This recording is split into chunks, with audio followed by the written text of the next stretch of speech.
We wish you a Merry Christmas. We wish you a Merry Christmas. We wish you a Merry Christmas and a Happy New Year. Good tidings we bring. Red Riding Hood, a very modern fairy tale of life in the European woods. Once upon a time, a lady called Britannia was taking food to her grandmother Anglia at her cottage in the middle of the wild woods. Britannia was a grown-up woman, but she liked to be known by her childhood nickname, Red Riding Hood, based on the old fairy story of the same title. Because she was no longer a child, she dropped the little, but she secretly hoped that sticking to the nickname would conjure an image of her with eternal youth. On the way to the cottage, she became increasingly aware of some man stalking her. She thought she could see him through the trees, but as she turned, he vanished behind the foliage. When finally she did see him, he was quite pleasing on the eye, so she showed him a friendly face. He came out of the dense vegetation to talk to her. It soon appeared that he was a very handsome fellow, dressed in a well-fitting Italian suit, which showed off his trim-formed good effect. He had obvious Gallic charm. As the conversation developed, it appeared he had a well-paid job in Germany, which in some ways sounded even better. He said he was called Mr. European Economic Community, which sounded a bit of a mouthful. Recognising this, he said she should call him Common for short, because apparently his English nickname was Common Market. Common said he was having a get-together with some of his continental friends, and they were now all in some kind of club. Wouldn't Britannia like to join them? Well, Britannia had had an unhappy life with foreign men in the past. Years ago, there had been an abusive relationship with Rome, which had ended in divorce and in a fight with a Spaniard called Philip. Then there had been a bust-up with a very aggressive Frenchman called Napoleon. Perhaps worst of all had been the rows with a German called Adolf, even though she had first tried to keep out of his way when she saw him bullying others. She reminded Common of all this and said she didn't want anything more than a few club nights trading together. There was to be no moving into a common European home or trying to share bank accounts. Common said he fully understood. That was all they had in mind at the moment. She wouldn't have to do anything she didn't want to do. She could always say no to what the more raucous members of the club might get up to later. So Britannia signed up. It mainly seemed to go all right at the beginning, though soon she realised she had signed away her fishing rights and her food seemed to get a lot dearer. Worse still, when the bills came in for the common market she wanted, it seemed to cost her a lot more than it cost them. She was always in deficit. Common might have a well-paid German job, but none of the money came her way. He kept selling things, not buying, which was how he stayed so rich. She did have a temporary spasm that maybe she should leave the club quite early on.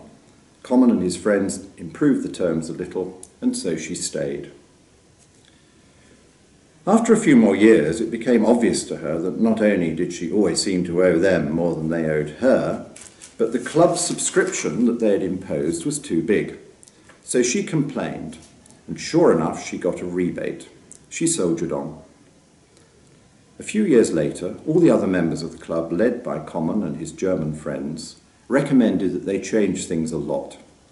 Common altered his name by deed to Mr. European Union, and said in future he should be known by his new nickname, Euro.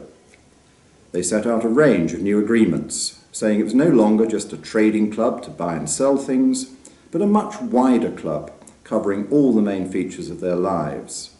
They started to share a bank account. They shared a common home, shared their energy, held the same views about foreigners, and decided for each other how much they could spend and earn. Britannia kept saying she'd agreed to none of this. She dug in, and when it came to the bank accounts, she kept her own. Then one day, when she arrived at her grandmother's house, as she always did, to take some of the dear EU food, she thought there was something strange about her grandmother in bed. Her grandmother was telling her it was now time for her to share her home with Mr. EU. She said it obviously makes sense to have the same bank account, to pool all the expenses, and to be guided on how to live by Mr. EU and his very clever German friends. It didn't take Red Riding Hood long to work out that Mr. EU had commandeered her grandmother's house and was planning to run her home and her life as well. It was Mr. EU in bed, dressed very unconvincingly as grandmother. Mr. EU rushed to reassure her. He said it was all inevitable. It was all going to be fine. She could have a bit longer before they shared a bank account and a bed if she liked. He realised it was all a bit of a shock, but it would be so much better for both of them in the long run. He had transferred grandmother for her own safety, as she just wasn't safe in the cottage anymore on her own. When Britannia didn't agree to his wishes, he started to threaten her in a gentle sort of way. He told her they could make it tough for her. All that trade she wanted might not be so easy to come by. When she retorted that she always seemed to be paying out for the trade, and there were lots of other places and people she could trade with, Mr. EU changed and became very cross. He told her that our half-sister Caledonia was on his side. Did she not realise she might become a real handful if Britannia didn't behave and go along with Mr. EU? Britannia wasn't inclined to believe him about this. She'd just had a long argument with Caledonia, who'd finally agreed to stick with the rest of the family. It was true there could be a strong-minded side to her half-sister's views, but it was going to be fine. So what did Britannia do next? There are two variations on how this fairy story ended. Some say Britannia turned the tables on Mr. EU, stormed out of the house, and lived happily ever after without him. Others say she timorously gave in, became his ward, and was made to work ever harder to meet his demands in their common European home. I leave it to you to make the choice. That's the way modern fairy tales work. And a Merry Christmas to you all.